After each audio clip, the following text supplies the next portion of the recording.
Voilà, l'enregistrement est commencé et donc du coup, aujourd'hui, on a Nicolas Felger avec nous, qui a une activité, pour le moins originale. Il est conférencier international, tu es coach aussi, je crois et donc ça m'a beaucoup intriguée la façon dont Nicolas fait passer un message autour de la conduite du changement.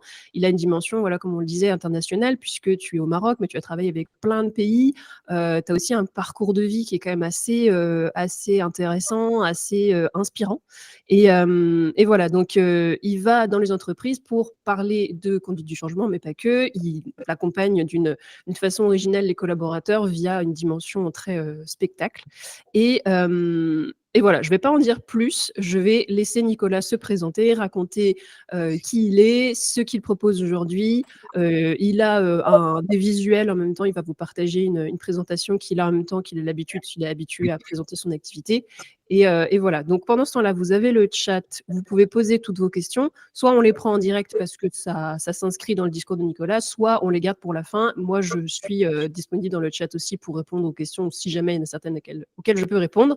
Et voilà, vous n'hésitez pas à poser vos questions. Et comme ça, à la fin, on a de toute façon 10 minutes de questions-réponses à la fin. Ben, Nicolas, c'est à toi.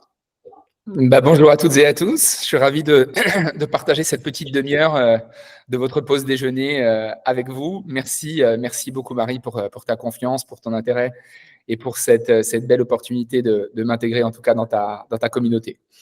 Alors comme le disait Marie, ce que je vais faire c'est déjà je vais partager mon écran pour que vous puissiez avoir un petit peu des visuels. Est-ce que vous voyez bien mon écran là? Ouais, nickel. Nickel. Bon, parfait. Voilà, donc je ne sais pas qui dans le groupe ou dans les gens ou dans les personnes présentes aujourd'hui me connaissent déjà. Je m'appelle Nicolas Felger. Effectivement, je suis coach et conférencier international. J'ai la chance d'habiter entre le Maroc et le Québec, puisque je suis installé entre Casablanca et Montréal. Et depuis quelques années, après je dirais une carrière dans la formation et dans le coaching, en one-to-one et en coaching en entreprise, j'ai développé cette mission, je dirais, cette carrière de conférencier. Ça date maintenant de 2015, les premières conférences. L'objectif, c'était quoi? L'objectif, c'était de travailler vraiment sur la première brique du changement. Hein. Vous le savez bien, surtout ceux qui sont RH.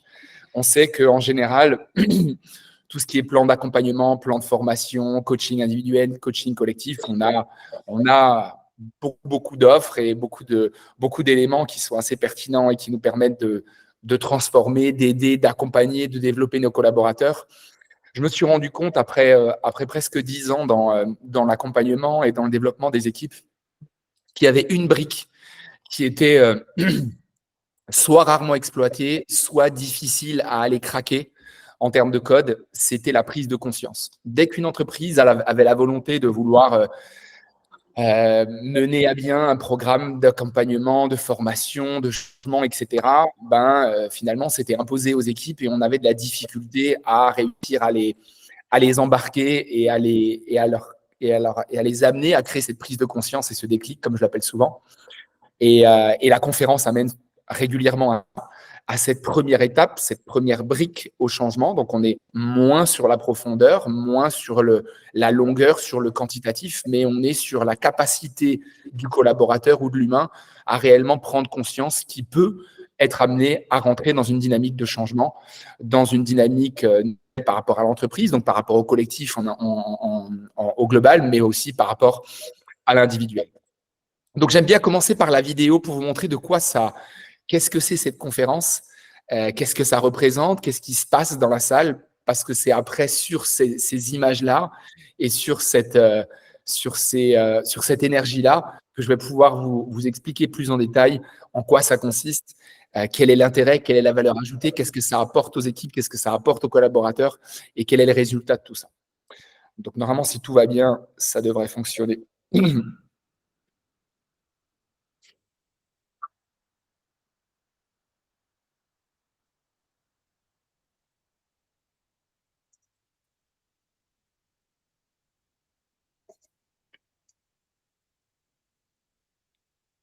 Il y a un souci avec la vidéo?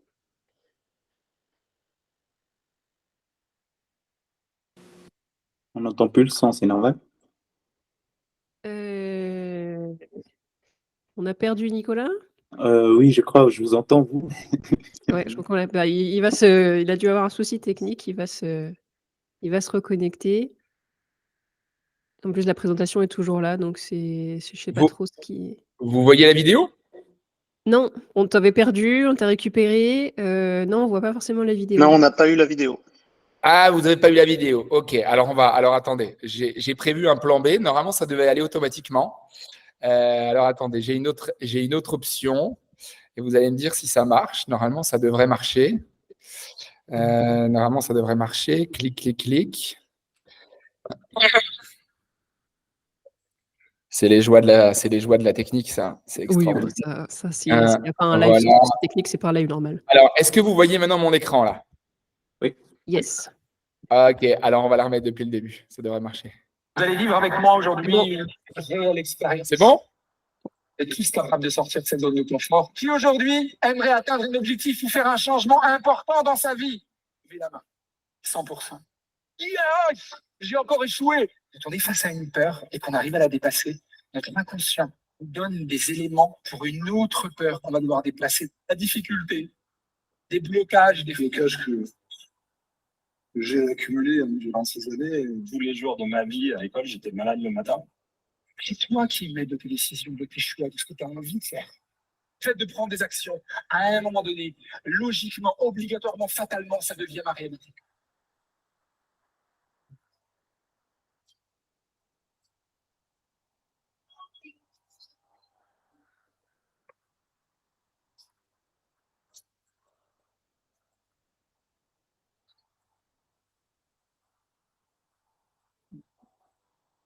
Ces moments qui ont marqué votre vie, pouvoir être heureux, d'être épanoui, d'avoir du sens à sa vie, et voir être au sommet. Imaginez-le, et ça se produira dans votre vie.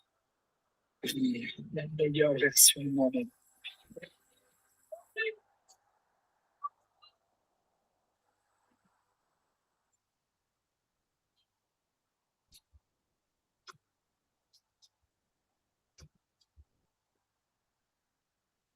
Voilà, donc normalement, vous l'avez vu la vidéo? Ouais. Voilà, super. Ok, très bien. Donc vous avez, pour ceux qui ne l'avaient pas encore vu, vous avez maintenant je vais remettre la presse, voilà. Vous avez maintenant donc du coup un visuel de ce que ça représente. Dans la quasi-majorité du temps, on intervient soit en lancement du séminaire ou de l'event que vous organisez, soit en clôture. En ouverture, pourquoi? Pour vraiment créer un effet waouh, créer un effet où globalement les collaborateurs ne s'attendent pas du tout à rentrer dans une conférence ou rentrer dans un univers de spectacle, mais vraiment en général ils s'attendent à quelque chose d'assez classique, donc on les surprend par une entrée en matière sur la thématique du changement, sur la thématique des collaborateurs à avoir la capacité de pouvoir dépasser leurs limites, dépasser leurs freins, dépasser leurs blocages, tout ce qui finalement bloque nos équipes ou bloque les collaborateurs dans leur capacité à décider, à passer à l'action, à s'engager sur un projet. Et au-delà de simplement pouvoir le mettre d'une manière assez théorique, l'idée, c'est de les mettre en action. Voilà. Tout l'objectif de ce concept dès le départ, c'était de dire comment est-ce qu'on peut faire pour ne pas être dans la théorie, dans des choses trop académiques, mais vraiment leur faire vivre des expériences en live. Et quand on parle de peur, quand on parle de dépassement de soi, de sortir de sa zone de confort, l'idée, c'était de les mettre de manière kinesthésique dans le même type de situation qu'ils peuvent vivre au quotidien, dans leur vie pro, bien sûr, mais aussi dans leur vie perso. On se rend compte que les collaborateurs ont, de manière générale, comme nous tous d'ailleurs, des freins, des limites, des blocages. Et l'objectif de cette conférence spectacle, c'était vraiment de les amener sur scène et de leur faire vivre des expériences fortes pour leur permettre de prendre conscience que s'ils le souhaitent, avec des outils, avec des tips, par l'intermédiaire de différents patterns, on avait la possibilité et la capacité de réellement rentrer dans une dynamique de changement individuel et collectif. Nous, on travaille plus sur l'individuel au profit de la performance collective. Voilà, bon là, vous avez quelques chiffres. Effectivement, j'ai eu la chance, en l'espace de presque 10 ans maintenant, d'accompagner près de 140 000 collaborateurs sur plus d'une dizaine de pays. Et en général, on fait à peu près 80 conférences par année. Ça fait déjà pas mal de compagnies, parce qu'on est déjà à plus de 400 entreprises. Aujourd'hui, c'est un format qui existe c'est une prestation de conférence spectacle qui existe sous 3 formats différents. Pourquoi 3 formats différents? Parce que on se rend compte que les événements n'ont pas la même taille, vos besoins par rapport à vos clients, ou vous-même, vous n'avez pas les mêmes budgets, la même envergure d'événements. Donc, globalement, on a 3 formats. Vulgairement, on a un petit, un moyen et un grand format qui permettent de répondre à des événements allant de 50 à 3000 personnes. Voilà. Plus le format est important, plus il y a d'expérience, plus la partie wow, la partie scénographique, la partie technique est importante. Même dans le petit format, on est vraiment axé sur une conférence qui est très interactive, très participative, mais on n'impose pas nécessairement de fiches techniques trop lourdes ou trop importantes, alors que dans le format conférence-spectacle ou dans le format spectacle, on a toute une fiche technique avec tout un ensemble de plans de feu et de matériel technique, son, lumière, vidéo, qui plonge réellement les collaborateurs dans une expérience assez différente, originale, assez percutante. Je vous parlerai des feedbacks et des retours autant des collaborateurs que des DRH comme vous, des RH ou des gens qui sont dans l'organisation au sein de l'entreprise. Celle-là, on va la passer. On va aller directement à ce que vos collaborateurs vont vivre. Donc, on a globalement, selon les formats, 5 ou 7 expériences, individuelles ou collectives.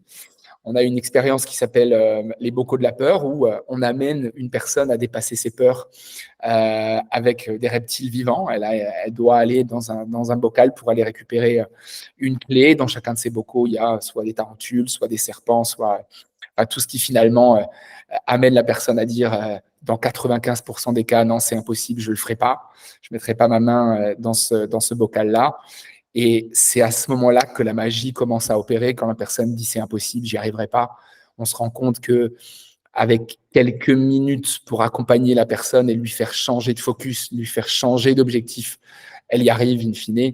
Et on crée le pont, on crée le lien. Et c'est là toute la particularité aussi et la singularité de ce concept.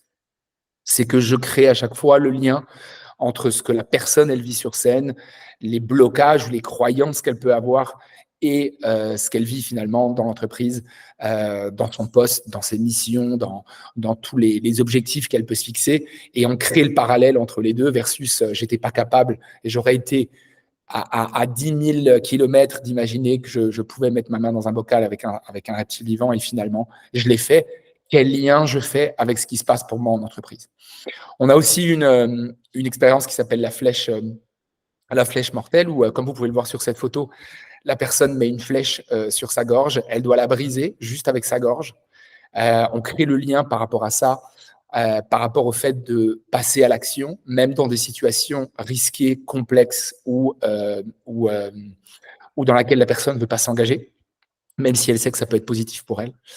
On a une expérience qui est liée à la prise de parole en public. Mon objectif sur cette expérience-là, c'est de trouver une des personnes les plus timides de toute la salle, ou en tout cas une personne qui a un vrai blocage au fait de prendre la parole en public devant les autres. Une personne qui a de la timidité, des blocages, des freins dans le fait de pouvoir se mettre en avant devant les autres. Et mon challenge, le sien aussi, c'est qu'en l'espace de quelques minutes, la personne puisse être complètement désinhibée et qu'elle puisse prendre la parole facilement et en étant complètement alerte face au public. Voilà. On a quelques autres expériences collectives et individuelles aussi, notamment dans la puissance de la visualisation, une expérience très intéressante sur le phénomène hypnotique, où on a la capacité de voir le pouvoir qu'on a sur notre mental quand on est focus et qu'on visualise quelque chose de très fort.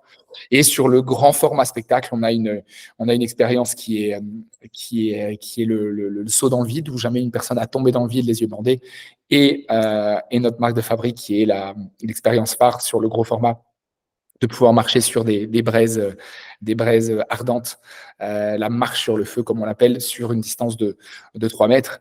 Et encore une fois, sur ces expériences très fortes, là, dans la majorité des cas, les collaborateurs disent en salle, c'est impossible, je ne le ferai jamais. Et c'est là, comme je vous l'ai dit, que la magie opère. Ce que vont gagner vos collaborateurs sur cette expérience-là, au-delà d'être une expérience à vivre, une expérience où de manière kinesthésique, il se passe des choses en interne au sein des personnes réellement. Je dirais les points clés, les points phares, c'est leur montrer qu'ils ont la capacité de sortir de leur zone de confort. Comment est-ce qu'on peut dépasser ses peurs et ses limites et dans quelle mesure ça peut se faire d'une manière extrêmement rapide avec des tips, avec des patterns spécifiques, notamment par la visualisation. La capacité à créer des déclics. Si à 10 minutes, j'étais convaincu que j'étais capable de toucher un serpent ou de prendre un serpent dans mes mains, in fine, je prends conscience, que ce soit consciemment ou inconsciemment, souvent pendant la conférence, c'est plus inconsciemment, mais je prends conscience que j'ai la capacité de pouvoir faire des choses incroyables ou différentes ou surprenantes dans ma vie de tous les jours. Bien sûr, ça a un impact sur notre confiance, sur notre motivation, sur notre capacité à monter notre propre estime et à monter notre curseur par rapport à notre potentiel. On a un gros bloc aussi sur le changement. Quand je dis le changement, c'est à 360 degrés, c'est-à-dire le changement en général, qu'est-ce que ça représente? Qu'est-ce que ça déclenche chez nous? Quelle est notre capacité à nous adapter au changement? Et qu'est-ce qui se passe avant le fait de sauter le pas pour aller dans le changement? Qu'est-ce qui se passe pendant et qu'est-ce qui se passe après? Et le fait de vulgariser cette espèce de chemin, ces espèces de marches par rapport au changement, ils prennent conscience que souvent, dans certaines ou dans beaucoup de situations, ils appréhendent le changement d'une manière relativement importante, alors que quand ils comprennent le process de ce qui se passe de manière consciente ou inconsciente, bah finalement, ça devient beaucoup plus facile à digérer, à intégrer et à comprendre. La puissance du mental, de par ces expériences-là, de par des histoires, de par des choses qu'ils doivent réaliser pendant la conférence, je les amène à jouer avec leur force mentale pour comprendre que finalement, c'est nous qui plaçons un curseur dans notre capacité à nous dépasser et à pouvoir utiliser notre force mentale pour aller dans des situations complexes, périlleuses, dangereuses, risquées, comme on l'est en permanence dans le monde de l'entreprise. Je ne sais pas si certains sont allés voir mon profil avant ce podcast d'aujourd'hui, mais j'ai pour passion de relever des défis assez extrêmes. Je fais des ascensions de sommet. Dans ma course, dans mon défi de relier les 5 continents à la nage, j'en ai déjà relié 3. Je suis tombé 2 fois dans le coma. Je passe beaucoup de temps dans des situations et dans des conditions assez extrêmes, notamment dans des grands froids, dans des situations de glace. J'en reviens d'ailleurs hier. Et donc, je crée en permanence le rapport entre qu'est-ce qui se passe quand on souffre, quand on a mal, quand on est dans des situations difficiles, qu'on veut abandonner, ou des situations dans lesquelles on n'a pas envie d'aller, et qu'est-ce qui se passe quand on sort de notre zone de confort, qu'on la dépasse et qu'on atteint finalement nos objectifs. Avec en permanence ce point commun de nous adapter au changement, de pouvoir voir le changement d'une manière différente et pouvoir nous dépasser. Les résultats sur vos collaborateurs, globalement, en tout cas, c'est les feedbacks que je reçois après par les collaborateurs eux-mêmes, parce que j'ai la chance d'avoir une communauté avec des gens qui me suivent en général assez souvent après les conférences, mais aussi les résultats et les feedbacks que j'ai des DRH, des DIRCOM ou même des CEO ou des DG qui nous missionnent sur ce type d'intervention. Voilà, on sent que les collaborateurs, sur un plan autant individuel que collectif, ont un investissement qui est plus important.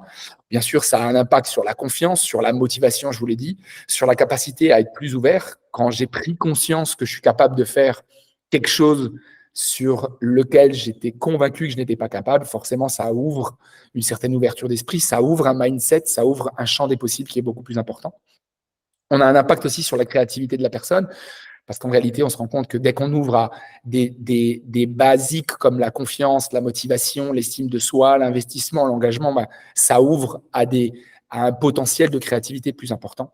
Et bien entendu, ça amène à plus d'épanouissement. Et ça, c'est un point qui est crucial pour nous parce que de manière assez importante dans la conf, je mets en avant la capacité de l'être humain, quand il s'adapte au changement, à forcément être plus épanoui et être plus heureux. Et on le sait aujourd'hui, surtout ceux qui sont dans les ressources humaines, vous savez à quel point un collaborateur plus épanoui et qui se sent plus en paix, plus en harmonie avec lui-même et avec le sens qu'il donne à sa vie, le rend beaucoup plus productif et beaucoup plus performant. Mais ça passe par là. Voilà une petite biographie. Moi, je vous ai un petit peu parlé de qui j'étais et de ce que j'avais fait. Dans les exploits et les aventures, je vous ai un peu lissé les grandes lignes de certains sommets ou certaines expéditions ou certaines traversées à la nage que j'ai pu réaliser. C'est pas ça le plus important, j'ai envie de vous dire. Le plus important, c'est vraiment, et c'est ce que je mets en avant souvent avec les personnes que j'accompagne, ou les COMEX ou les CODIR qui me font confiance, c'est vraiment créer le lien entre ce qui se passe pour moi dans des conditions extrêmes, que ce soit en altitude, à 6000 mètres d'altitude, dans le grand froid par -40, ou par des traversées d'océan à la nage.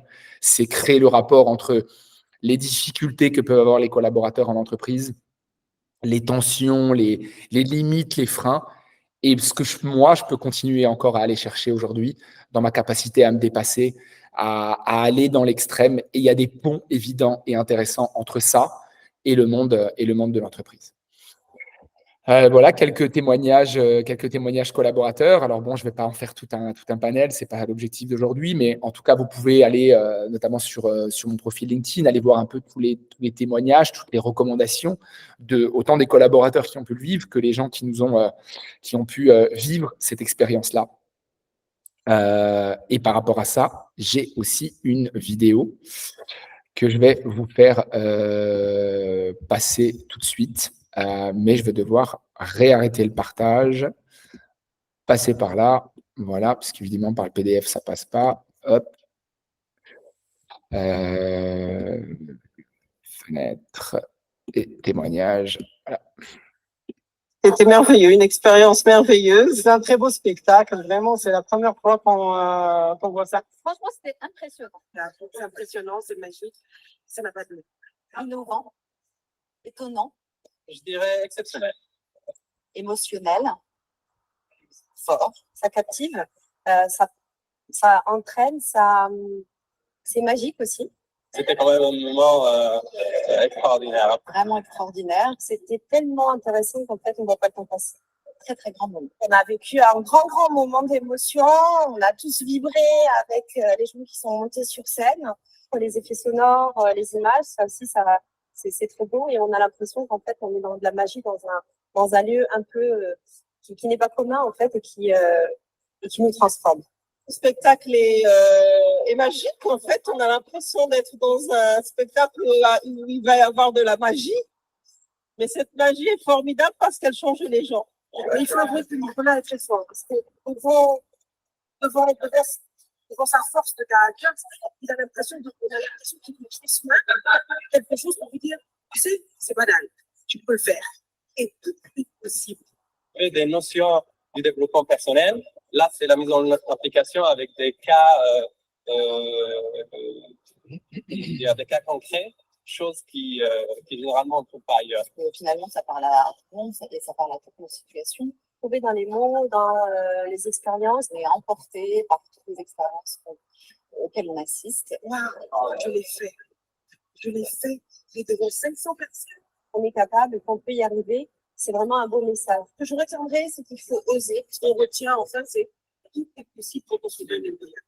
Un moment comme ça, forcément, nous fait progresser, nous fait grandir, nous fait avancer. On ne peut pas ressortir du spectacle en étant exactement le même que quand on est en théâtre.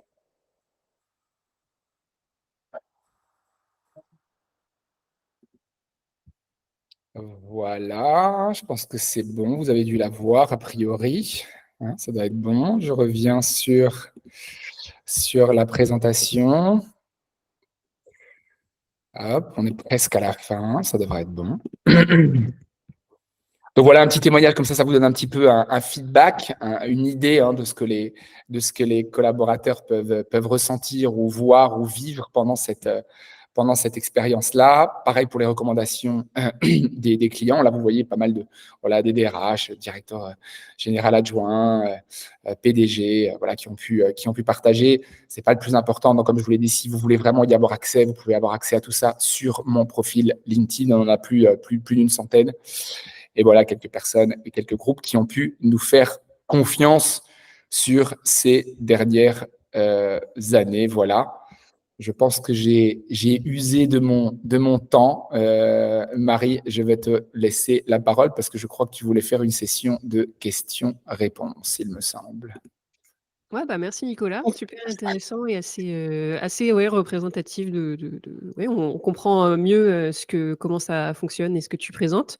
Bah, est-ce que vous avez des questions, de votre côté? Soit vous pouvez les mettre dans le chat et comme on n'est pas beaucoup, si vous voulez prendre la parole, vous pouvez, c'est comme vous préférez. Soit vous les écrivez, soit vous prenez la parole avec directement, vous allumez votre micro, caméra, micro, les 2 comme vous préférez et voilà. Est-ce que quelqu'un a envie d'intervenir? Ah, on a Il faut ouvrir le micro, Nazli, sinon on t'entend pas. Vous m'entendez? Ouais, Oui. oui. Bonjour.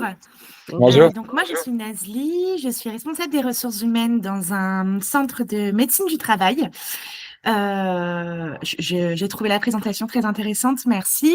On est en train de vivre un contexte de changement, nous, en interne, notamment parce qu'on a une certification qui arrive, qu'on met en place des indicateurs et qu'ici, on a été habitué à un management sans tout ça. Donc, c'est un petit peu violent pour les salariés, à savoir qu'on a une majorité de cadres. Et j'ai essayé de me projeter sur votre conférence.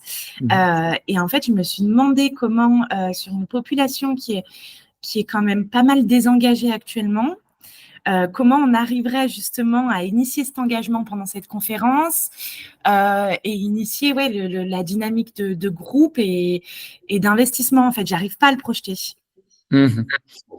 Alors, merci Nazli pour ta question. Alors, comme l'intérêt principal, il est de piquer l'humain en lui-même, que ce soit des jeunes collaborateurs qui viennent de rentrer dans l'entreprise, que ce soit des hauts cadres ou que ce soit même des cadres moyens ou du middle management.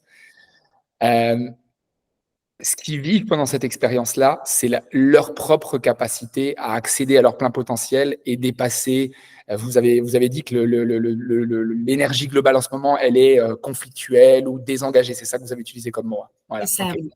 On sait à quel point la partie conflictuelle ou le désengagement, il est lié à des facteurs externes, bien sûr, mais il est lié aussi beaucoup à des facteurs internes. C'est-à-dire, on a des croyances, on développe des limites, on développe des freins qui nous désengagent finalement.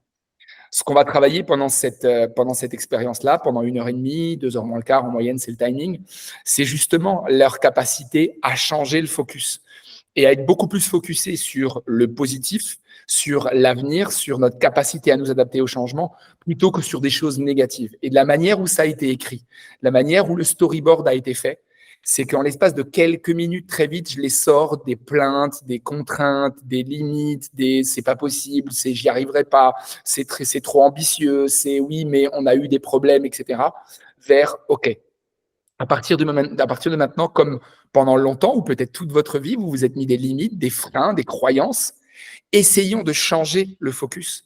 Essayons de… Bon, moi mon rôle, c'est de les inspirer par rapport à ça, de par les exemples, de par les histoires, c'est de les inspirer. Donc déjà, en inspirant l'humain par définition, il se fait embarquer. C'est un peu comme on regarde un film de Walt Disney. Je ne sais pas si vous aimez ça ou pas, mais la magie de Disney, c'est ça, c'est qu'ils ont la capacité à vite fait nous embarquer dans quelque chose d'assez merveilleux. Ça a été écrit, développé, conçu sur le même concept.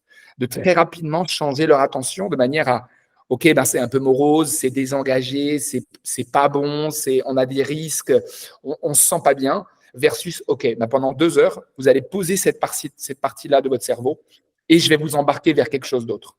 Surtout sur une capacité, sur un potentiel individuel, mais in fine, qu'est-ce que ça donne pour l'ensemble du groupe?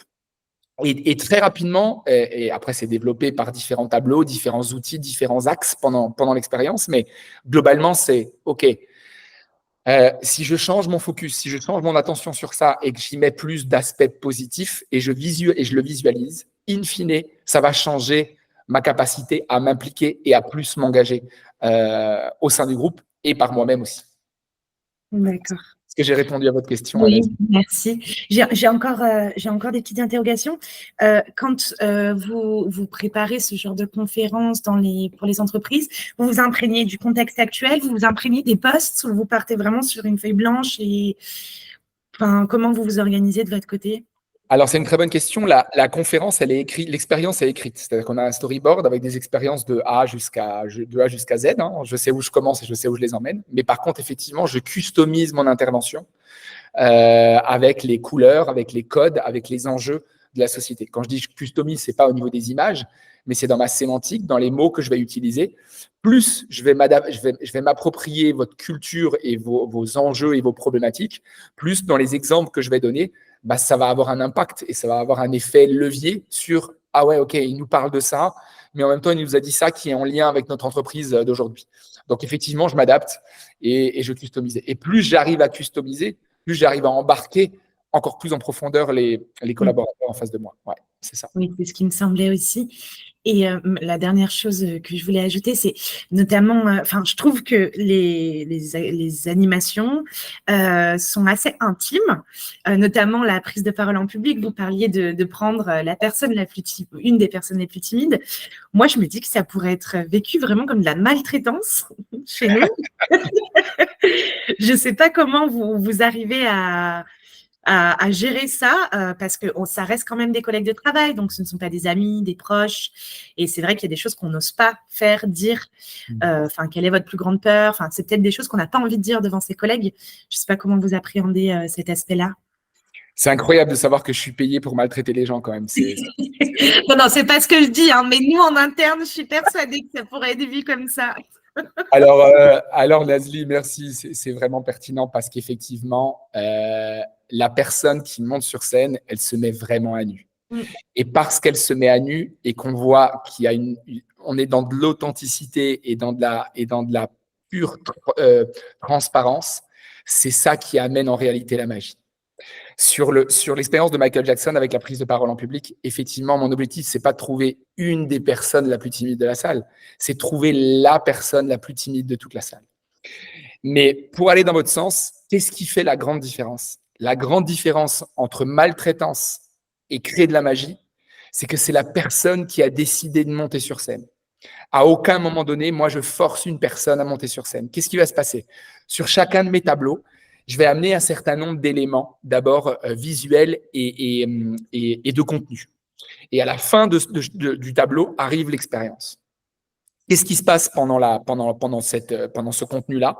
C'est que je vais poser des questions, au début assez anecdotiques, et petit à petit, je vais resserrer mon entonnoir pour qu'à la fin, j'ai 2, 3, 4, 5 personnes dans la salle qui lèvent la main et qui disent « Ok, je ne sais pas encore ce que je vais vivre, mais de la manière où tu me l'as emmené, je sens que je dois monter sur scène parce que c'est à moi de vivre ça. » À ce moment-là, moi, je descends dans le public. Je vais poser une ou deux questions à la première personne. Ça arrive souvent que ce n'est pas la bonne personne, donc je change de personne. Ça arrive des fois que la deuxième, c'est toujours pas la bonne. Et je vais tomber sur la bonne personne. Quand je dis la bonne personne, c'est quoi? C'est la personne qui est bien sûr qui a besoin de vivre cette expérience-là, mais surtout qui est volontaire. Un des outils que moi j'utilise en tant que conférencier et avec lequel je me suis formé pendant des années, c'est la PNL. Vous devez peut-être connaître la PNL, vous savez ce que c'est en tout cas dans les grandes lignes, hein, la programmation neurolinguistique. La PNL, le premier jour où je suis rentré en formation, j'ai demandé à mon mentor, je lui ai posé cette question suivante. Je lui ai dit, j'ai entendu que la PNL pouvait être quelque chose d'extraordinaire et quelque chose d'extrêmement dangereux pour les gens. Et il m'a répondu oui. Il m'a dit, ça peut être extrêmement dangereux, mais ça peut être quelque chose de magique. La métaphore qu'il m'a donnée, c'est quoi? C'est si demain je te donne une hache, qu'est-ce que tu vas faire avec cette hache? Est-ce que tu vas couper du bois pour faire un feu et sauver ta famille ou est-ce que tu vas trancher la tête de quelqu'un? Au final, moi, je fais exactement la même chose. C'est-à-dire que l'outil que j'ai va amener la personne à se transformer en live pour lui-même sur scène, mais aussi devant l'ensemble des collaborateurs. Donc, la personne, l'espace de quelques minutes, elle a la sensation d'être à nu, d'être dénudée, d'être dans une situation difficile, mais elle doit passer par ce process-là pour prendre conscience qu'elle est capable de sortir de sa zone de confort. Ça amène du doute, ça amène de la peur énormément, ça amène souvent des larmes, ça c'est sûr. Mais in fine, quand elle a réussi et qu'elle est sortie de là, ce qui en ressort, c'est que si on est 500 personnes dans la salle, il y a les 500 personnes qui sont debout, qui applaudissent et qui sont dans un état émotionnel extrêmement fort. De là, je redescends la personne je dirais, au niveau émotionnel, en température, en excitation, etc. Je la redescends pour revenir sur quelque chose d'extrêmement palpable et d'extrêmement concret par rapport à sa vie. En disant, OK, est-ce que tu pensais être capable, il y a encore 10 minutes, de parler et de danser devant 500 personnes? La personne me dit, dans quasiment 100% des cas, non. OK, tu l'as fait, oui. Qu'est-ce qui s'est passé pour toi? Ce qui est intéressant, c'est de nous expliquer aux 500 personnes qui sont dans la salle, comment est-ce que toi, en étant extrêmement timide, tu as pu parler et danser devant 500 personnes? Et là, on n'est plus ni dans la maltraitance, ni dans le voyeurisme, mais dans quelque chose d'extrêmement… Bon, moi déjà, dans ma capacité, enfin, dans ma manière d'amener les gens, j'y mets énormément de bienveillance. J'enveloppe la personne avec une couverture très, très chaude pour que la personne ne se sente pas ni froide, ni laissée, ni piquée, ni quoi que ce soit. Et à partir de ce moment-là, la personne va avoir un retour de « Ok, je viens de prendre conscience que pendant toute ma vie, j'ai eu des blocages par rapport à certains éléments.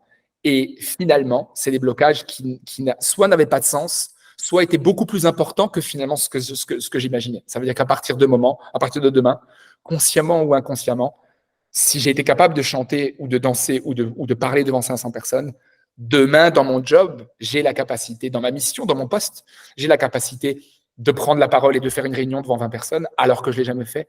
J'ai la capacité de m'engager plus sur un projet. J'ai la capacité à imaginer que demain, on va tripler notre chiffre d'affaires, etc., etc., etc. Mais en tout cas, c'est intéressant, effectivement, de voir. Et vous n'êtes pas la première à me poser la question, mais des fois, on peut avoir ce sentiment que la personne peut se mettre à nu et qu'elle peut être déstabilisée ou ridicule devant les autres. Mais le fait qu'elle passe cette zone de confort et qu'elle monte d'un cran, là, il y a un impact extrêmement positif et extrêmement, au-delà de la chaleur ou de la bienveillance du public, le public est très souvent bluffé et ça amène des moments forts au niveau émotionnel. Très bien. Est-ce que j'ai répondu à votre question, Oui. Nazli? Ouais. Oui, super. Merci beaucoup.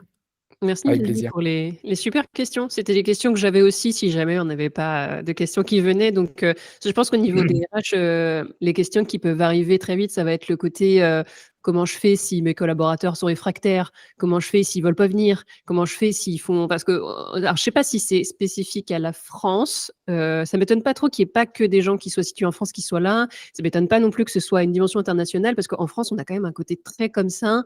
Même moi, je suis parfaitement honnête et j'ai eu des préjugés, je pense, sur le type de spectacle que tu proposes au début. Je me suis dit, est-ce que ça va parler vraiment aux gens et surtout à des Français? Parce que on a même des chiffres aujourd'hui comme quoi les Français sont particulièrement désengagés, comme quoi ils râlent particulièrement au travail, comme quoi ils vont particulièrement mal. On a un peu une mentalité qui est pas toujours simple à gérer. En fait, du coup, j'ai mieux compris comment tu t'y prends avec les réponses que tu as données à Nazli. Moi, j'ai peut-être une question plus de l'ordre du détail. Je ne sais pas trop si c'est des détails ou pas, mais quand tu… Parce que du coup, tes interlocuteurs, tu l'as dit, c'est les DRH, les DG, les DIRCOM dans les entreprises. Est-ce que avant ton intervention, les collaborateurs sont au courant du type de choses qu'ils vont vivre ou est-ce que c'est la grosse surprise et juste on les emmène dans une salle et le spectacle démarre, mais qu'est-ce qu'ils ont comme info, eux, avant le démarrage? Ils n'ont aucune info. On reste à chaque fois 100% dans la surprise. Et ils ne communiquent jamais mon nom parce que s'ils communiquent mon nom, sur Internet, sur YouTube, sur Facebook, etc., on voit des vidéos, on voit pas mal de choses. Donc, pour garder l'effet de surprise et l'effet waouh, on est dans 100% des cas en effet de surprise. Et même quand j'arrive sur l'événement avant et que je veux voir des choses, je suis toujours caché telle une souris, en général en régie, pour pas que les collaborateurs me voient. Donc, pour garder cet effet de surprise-là et pour avoir 100% de l'effet qu'on veut donner, effectivement, personne ne doit savoir qui je suis et ce qu'ils vont vivre. Et là, à ce moment-là, la magie est encore plus importante que, on va recevoir aujourd'hui Nicolas Felger qui fait telle et telle chose, qui a fait telle et telle chose dans sa vie, etc., etc. Parce que je veux vraiment qu'on ait un maximum d'effets de surprise pour les surprendre, en fait. Et le fait de les surprendre, ça fait partie pour l'humain de sortir de sa zone de confort. Parce qu'en général, quand je suis surpris dans le bon sens, c'est facile. Mais quand je suis surpris, pas dans le mauvais sens, mais dans quelque chose qui pourrait me mettre un petit peu à nu ou me mettre à risque, c'est déjà une première étape, une première step pour sortir de sa zone de confort. Et c'est ce qui se passe pour le coup, pour l'ensemble des collaborateurs. Parce que là, on a beaucoup parlé des expériences individuelles, mais il y a aussi des expériences collectives.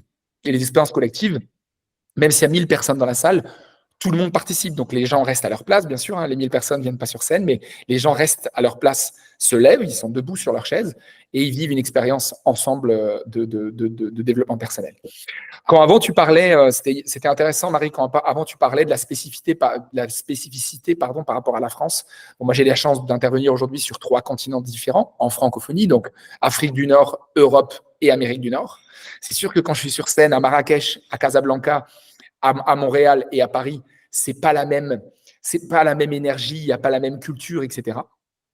Mais comme le point commun, c'est vraiment l'humain et sa capacité à dépasser ses limites et à sortir de sa zone de confort, ça n'a pas de frontières, ça n'a pas de culture, ça n'a pas de religion.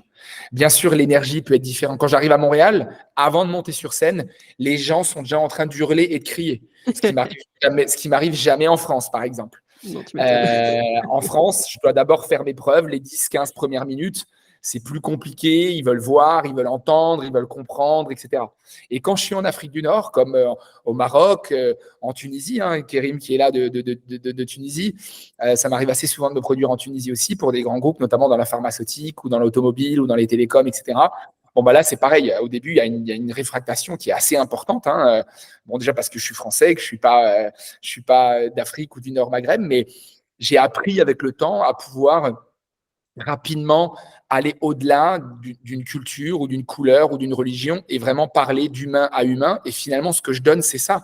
C'est n'ayez pas de limite par rapport à qui vous êtes, par rapport à vos blocages. Et finalement, on fonctionne tous de la même manière, même si on a des cultures, des codes et une histoire différente. In fine, dans notre capacité à nous dépasser, à sortir de notre zone de confort et à accéder à notre plein potentiel, et je peux le dire maintenant parce que ça fait presque 10 ans et plus de 140 000 personnes ont vécu cette expérience-là, il n'y a aucune différence à ce niveau-là. Voilà.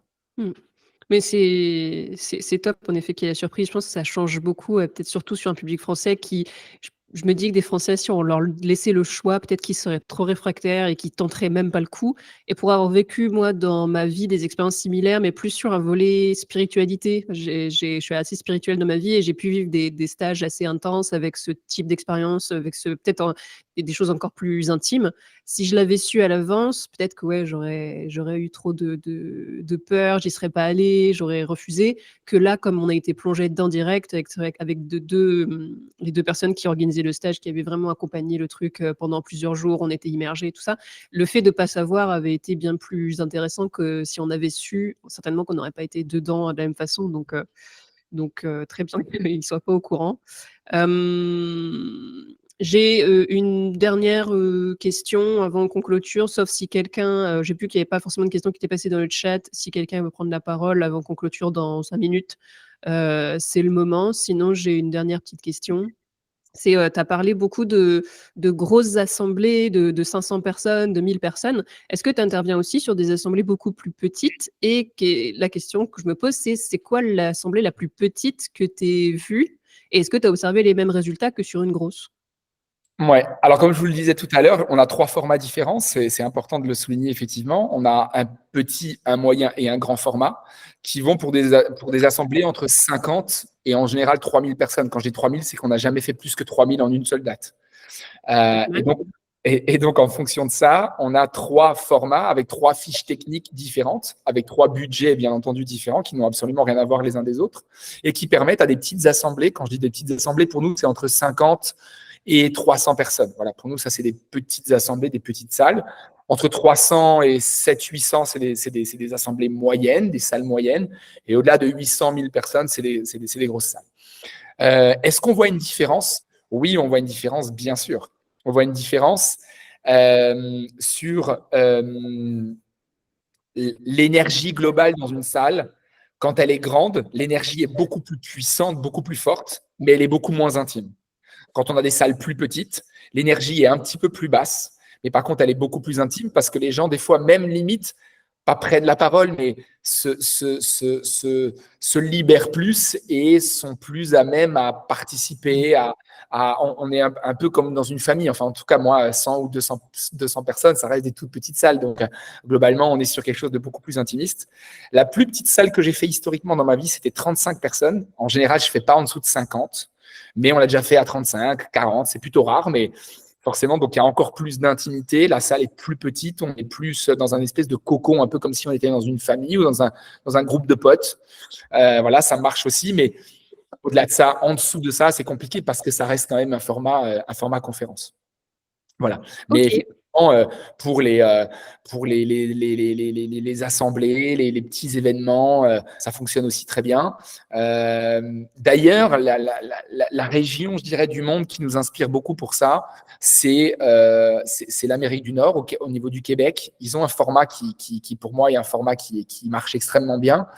C'est un format un peu after work où globalement les collaborateurs sortent du boulot vers 16 ou 17 heures. Ils sont accueillis dans la salle avec un espèce de café d'accueil. Il y a 1 heure le conférencier ou 1h30 d'intervention du conférencier. Après, ils finissent par un cocktail dînatoire et la soirée se termine. Donc au final, on est sur une amplitude de 17h à 22h ou 22h30. Ça n'impacte en aucun cas ni la prod, ni les collaborateurs sur leur poste, sur leur mission. Et ils ont un vrai sentiment de s'être retrouvés, de s'être déconnectés, d'avoir été inspirés par un conférencier. Et là, pour le coup, sur ce genre de format, en général, c'est 50, 70, 80, 100, 150 personnes. Et c'est un format qui marche très bien. Ok. Merci beaucoup, Nicolas. Je pense qu'on va clôturer le live ici. J'ai remis dans le chat le profil LinkedIn et le site internet de Nicolas si vous voulez avoir d'autres infos ou si vous voulez le contacter pour en savoir plus ou voilà. Oula, j'ai eu un petit souci de micro. Si je peux faire un petit commentaire pour Nazli, en fait, ce qu'elle discutait avant, c'est vrai, pour la conférence, pour Nicolas, c'est l'effet de surprise, c'est que ça met tout le monde d'accord. Mais c'est vrai que dans des petits groupes au travail, pour amener le change management, pour la gestion du changement, parce que nous, on la pratique, en fait, on donne la formation pour la gestion de changement pour les entreprises et tout ça. Ce que je conseille à Nazli, c'est juste qu'il y a 3 questions à faire poser à certains collaborateurs qui sont toujours réfractaires parce qu'il y a toujours l'ancienneté qui sont très réfractaires, ils ne veulent pas de changement, et la nouveauté qui veulent beaucoup trop de changement. Qui fait qu'il y a 3 questions qui ramènent vraiment, c'est que pour les conditions de changement, il y a toujours la prise de conscience, comme disait Nicolas tout à l'heure, c'est qu'aussi le besoin de changement. Parce que dans ce besoin de changement, il faut toujours amener la question, c'est quel est l'objectif pour chaque personne. Surtout, c'est dans ce sens-là. Et ensuite, c'est que la deuxième question, c'est qu'est-ce que ça apporte à chaque personne. Ça donne assez d'informations sur ces deux. Avec ces 2 questions, ça t'amène assez d'informations pour pouvoir faire une bonne gestion d'équipe avec chacun son propre leadership.